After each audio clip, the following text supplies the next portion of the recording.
Good morning, welcome दोस्तों। मैं मनोज पवार एक बार फिर आपका स्वागत करता हूं कहानी क्लास के इस ऑनलाइन प्लेटफॉर्म पर। हम संघ सरकार का अध्ययन कर चुके हैं और राज्य सरकार के संदर्भ में एक वीडियो पहले आ चुका है राज्यपाल शीर्षक के साथ में। आज का हमारा शीर्षक रहेगा विधानमंडल, यानी कि जिस प्रकार केंद्र में हमने संघ विधायिका या संसद को पढ़ा था, वैसे ही हम राज्यों के अंदर पढ़ते हैं विधानमंडल को। देखिएगा, विधानमंडल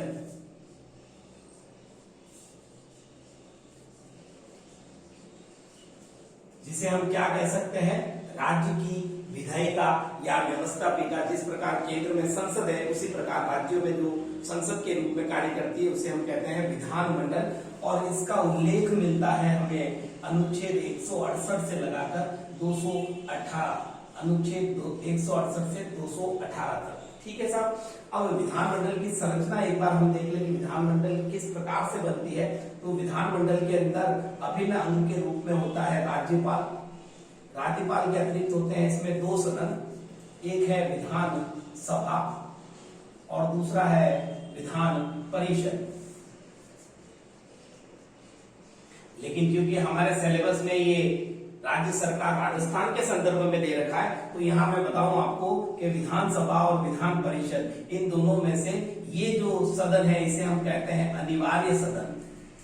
यानी राज्यपाल और विधानसभा अनिवार्य है प्रत्येक राज्य सरकार के लिए। लेकिन जो ये विधान परिषद है इसे हम ऐच्छिक सदन कहते हैं। ऐच्छिक सदन, ऐच्छिक सदन, क्योंकि ये संपूर्ण भारत में सभी राज्यों के अंदर ये विधान परिषद वाली व्यवस्था मौजूद नहीं है। कहां कहां मौजूद है उसको भी हम देखेंगे। लेकिन पहले हम बात करते हैं विधानमंडल से संबंधित अनुच्छेद की। अनुच्छेद 168 जो कहता है कि राज्य के लिए एक विधानमंडल होगा। और विधानमंडल में क्या क्या होंगे, तो एक होगा साहब आपका राज्यपाल, विधानसभा, और जहां दो सदन है वहां विधान परिषद होगी, और जहां एक ही सदन है उसे हम विधानसभा के नाम से जानते हैं। देखिएगा, विधान परिषद वर्तमान में भारत के किन किन राज्यों में है उसको भी मैं क्लियर करूंगा। बात करेंगे हम अनुच्छेद 169 की। देखिएगा, 169 अनुच्छेद क्या कहता है, यह कहता है कि विधान परिषद यानी कि वीपी, विधान परिषद की सृजन, विधान परिषद का सृजन व उत्सादन, उत्सादन यानी जहां विधान परिषद नहीं है ऐसे राज्यों में नई विधान परिषद का गठन करना, और जहां विधान परिषद है और ऐसा लगता है कि वहां विधान परिषद नहीं होनी चाहिए या विधान परिषद को हटाना है, तो उसका वर्णन या उसकी व्यवस्था हमें अनुच्छेद 169 में मिलती है। किस प्रकार, संबंधित राज्य की विधानसभा अगर अपने उपस्थित सदस्य और कुल सदस्यों में बहुमत द्वारा इस आशय का प्रस्ताव लेकर के आते हैं कि हमें विधान परिषद चाहिए, तो संसद द्वारा उस संबंधित राज्य में विधान परिषद का सृजन किया जा सकता है। और जहां विधान परिषद है उसे हटाना है तो भी सहम रहेगा। विधानसभा का 2/3 बहुमत प्रस्ताव के साथ में अगर राज्य की विधानसभा इस आशय का प्रस्ताव दे देती है तो संसद उस विधान परिषद को हटा सकती है, जिसको हम कहते हैं संवैधानिक भाषा में उत्सादन, यानी कि सृजन और उत्सादन की व्यवस्था 169 विधान परिषद से संबंधित। एक इंपॉर्टेंट बात, क्योंकि इस प्रकार से विधान परिषद बनाना या हटाना, यानी कहीं ना कहीं संविधान के अंदर कुछ बदलाव हो रहे हैं, लेकिन इन बदलावों या संशोधनों को अनुच्छेद 368 के अंतर्गत नहीं माना जाएगा। 368 किससे संबंधित है, संविधान संशोधन से संबंधित। लेकिन इस प्रकार की व्यवस्था के बदलाव को हम संविधान संशोधन की कैटेगरी में यानी अनुच्छेद 368 में शामिल नहीं कर सकते। चलेगा, अब बात करूंगा मैं अगले अनुच्छेद की। अगले से अगला, देखिए अगले से अगला इसलिए कह रहा हूं क्योंकि हमने 68 और 69 देख लिया, क्रम से हमारा होना चाहिए 170, लेकिन 170 से पहले मैं यहाँ क्लियर करूंगा 171। क्यों क्लियर करूंगा वो भी मैं आपको बताता हूँ। 170 जो है वो विधानसभा से संबंधित है, और विधानसभा को हमको डिटेल में पढ़ना है क्योंकि हमारे सिलेबस में भी और राजस्थान के संदर्भ में भी। तो पहले विधान परिषद को निपटा देते हैं। 171 अनुच्छेद 171 क्या कहता है, देखिएगा 169 तो विधान परिषद के सृजन और उत्साधन की बात करता है, लेकिन विधान परिषद की संरचना या उसके पूरे गठन का जो वर्णन है या उल्लेख है वो हमें मिलता है अनुच्छेद 171।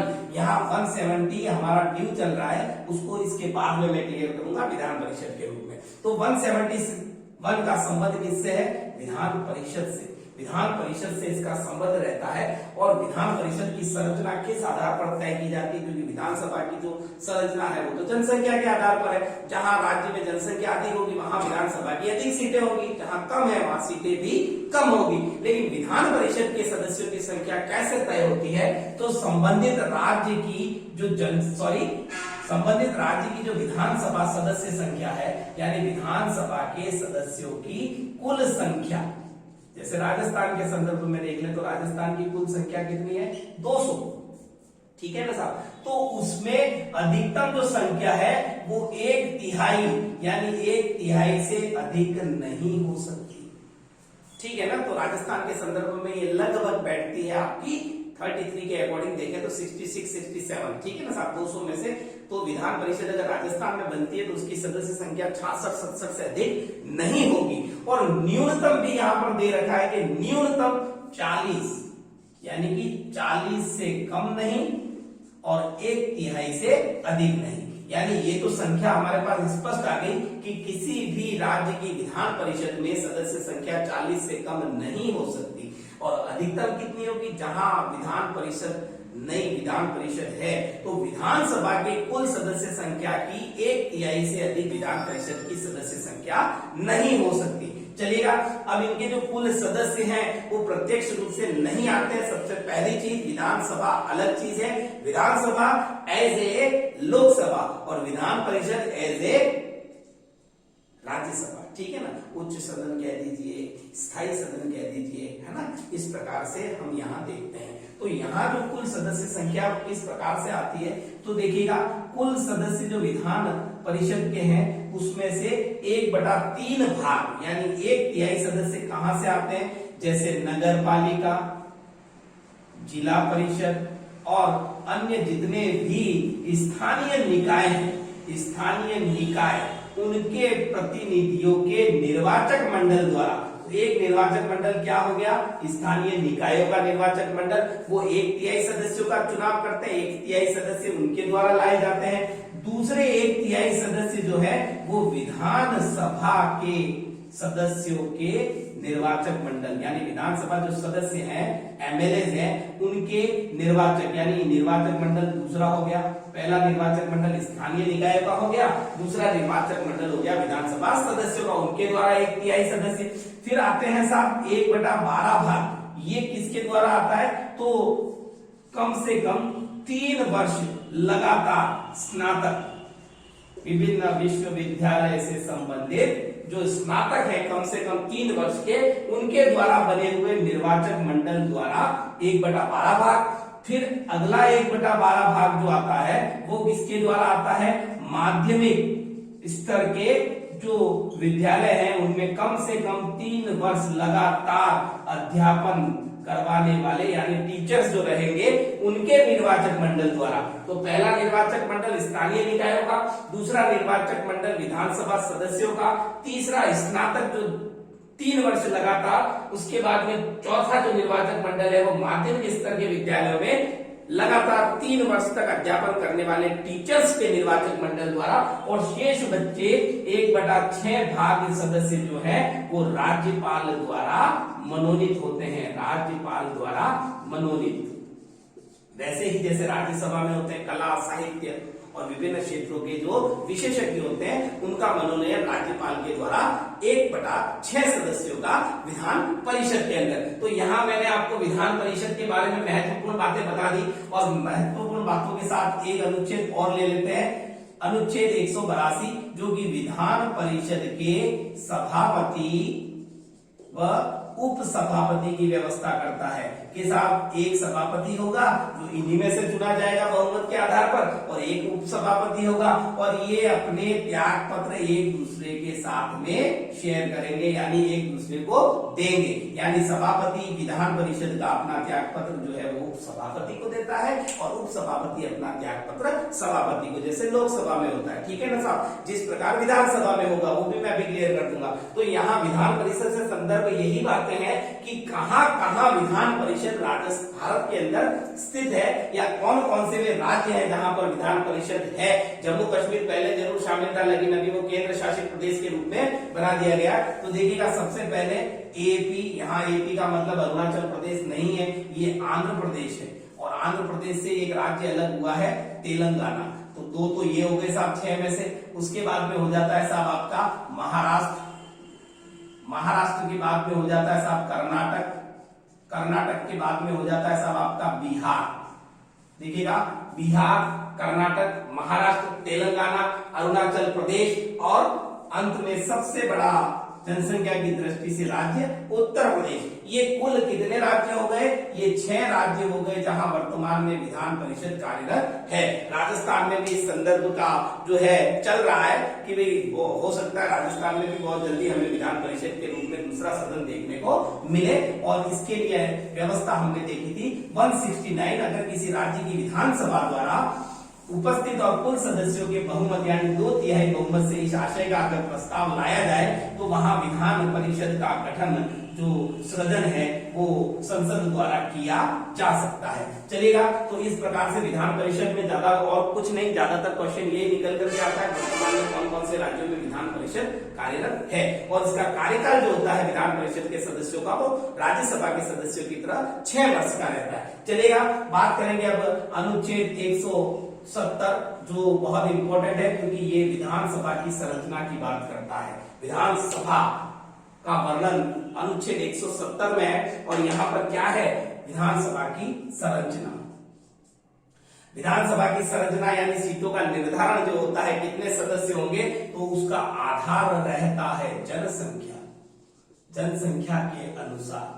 यानी कि राजस्थान क्षेत्रफल की दृष्टि से भारत का सबसे बड़ा राज्य, किंतु विधानसभा सीटों के मामले में हम देखें तो सबसे पहला नंबर आता है उत्तर प्रदेश का, क्योंकि वहां की जनसंख्या राजस्थान की तुलना में बहुत अधिक है। देखिएगा, तो जनसंख्या को आधार बनाया जाता है, लेकिन जनसंख्या भी कौन सी? तो वो 1971 की जनसंख्या है। यानी अभी भी 1971 से लगाकर 2026 तक जितनी भी सीटों का परिसीमन होगा, सीटों का आवंटन होगा, वो 2026 तक इस जनसंख्या या जनगणना के आधार पर ही किया जाएगा। ऐसी व्यवस्था की गई है 84वें संविधान संशोधन 2001 द्वारा।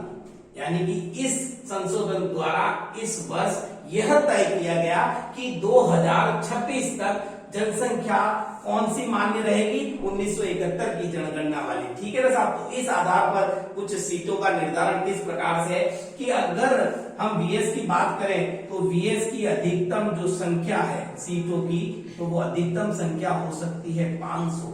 हालांकि किसी भी राज्य की ये सदस्य संख्या वर्तमान में नहीं है। और न्यूनतम कितनी होनी चाहिए? यानी कि विधानसभा में न्यूनतम सदस्य कम से कम 60 सदस्य होने ही चाहिए, अधिकतम 500 हो सकते हैं। लेकिन यहाँ कुछ अपवाद है, अपवाद न्यूनतम में हमको देखने को मिलते हैं, क्योंकि काफी सारे राज्य भारत के ऐसे हैं जिनकी जनसंख्या बहुत कम है, तो वहां सदस्य संख्या किस प्रकार से रहेगी देखिएगा।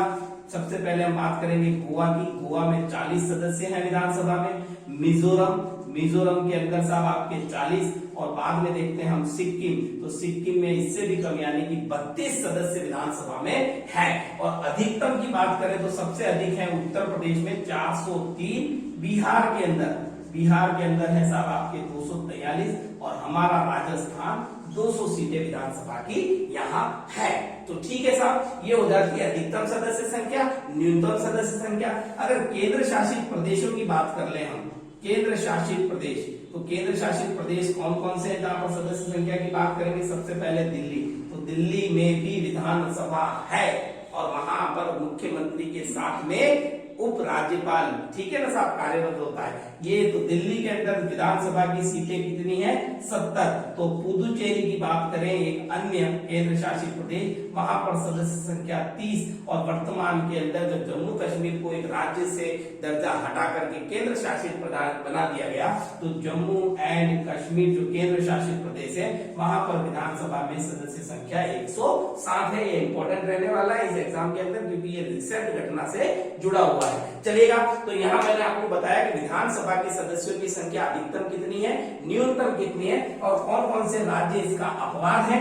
अधिकतम सदस्य संख्या विधानसभा में किस राज्य की है, और कौन से राज्य न्यूनतम विधानसभा सीटों के लिए जाने जाते हैं। मुख्य रूप से उन बातों को हमने यहाँ समझा। अब हम देखेंगे कि विधानसभा के सदस्यों का चुनाव किस प्रकार से होता है। इसके पहले मैंने आपको केंद्र सरकार में लोकसभा पढ़ाया था, तो लोकसभा का चुनाव जिस प्रकार से होगा उसी प्रकार से विधानसभा का। अगर हमको इजी वे में समझना है तो लोकसभा को हम समझ सकते हैं विधानसभा, और राज्यसभा को समझ सकते हैं हम विधान परिषद। और राष्ट्रपति का जो रोल है वही रोल राज्य में रहता है, राष्ट्रपति के समान रोल रहता है राज्यपाल का। चलेगा, तो चुनाव किस प्रकार से होता है मैंने लोकसभा वाले में बताया था। पहली चीज, प्रत्यक्ष रूप से चुनाव होता है, सार्वभौमिक मताधिकार द्वारा होता है, और एक सिस्टम जिसको हम कहते हैं first past the post system, first past the post system, यानी कि कोई न्यूनतम कोटा नहीं है